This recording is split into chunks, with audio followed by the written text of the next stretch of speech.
मुंबईच्या कूपर रुग्णालयात उंदरांचा उच्छाद सुरू असल्याची गंभीर बाब परत एकदा समोर आलीय।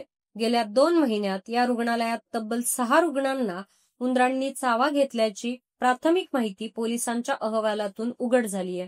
त्यामुळे उपचारासाठी आलेल्या रुग्णांमध्ये भीती आणि संतापाची लाट पाहायला मिळतेय। विशेष म्हणजे रुग्णालय प्रशासनाने या घटना कमी दाखवण्याचा प्रयत्न केल्याचा नातेवाईकांचा आरोप आहे। अधिष्ठाता डॉक्टर अंद्राडे यांनी केवळ 2 घटना घडल्या असल्याचे सांगितले असले तरी पोलिसांच्या नोंदी मात्र वेगळंच चित्र दाखवते। यामुळे रुग्णालयातील स्वच्छतेकडे गंभीर दुर्लक्ष झाल्याचं स्पष्ट होतं। उंदरांचा असा उच्छाद होण्यामागे साफसफाईचा अभाव आणि कर्मचाऱ्यांचा संपाचा परिणाम अशा दोन्ही कारणांचा उल्लेख केला गेला। रुग्णांच्या नातेवाईकांनी स्वच्छतेकडे पूर्ण दुर्लक्ष केल्याचा आरोप करत रुग्णालय प्रशासनावर टीका केली आहे। एका सार्वजनिक आरोग्य संस्थेमध्ये अशा घटना घडणे हे आरोग्य व्यवस्थेच्या कार्यक्षमतेवर प्रश्नचिन्ह निर्माण करते।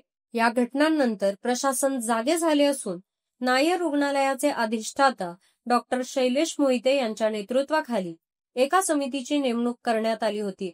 या समितीने रुग्णालयाच्या स्वच्छतेची तपासणी केली आणि तत्काळ कंत्राटदारांमार्फत साफसफाई करून घेण्यात आली। मात्र जनतेमध्ये असा प्रश्न उपस्थित होत आहे की जर प्रसारमाध्यमातून बातमी समोर आली नसती तर हा विषय झाकून ठेवला गेला असता का?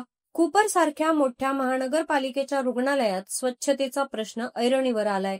रुग्णांना सुरक्षित वातावरणात उपचार मिळावे हा मूलभूत अधिकार आहे आणि अशी घटना म्हणजे प्रशासनाच्या निकृष्ट देखभालीचे उदाहरण आहे, असं नागरिकांचं मत आहे। त्यामुळे स्वच्छता प्रणालीमध्ये कायमस्वरूपी सुधारणा आणि रुग्णालय व्यवस्थापनावर कडक कारवाईची मागणी केली जातीये। अशाच नवीन घडामोडी पाहण्यासाठी सबस्क्राईब आणि फॉलो करा न्यूज डॉट्सला।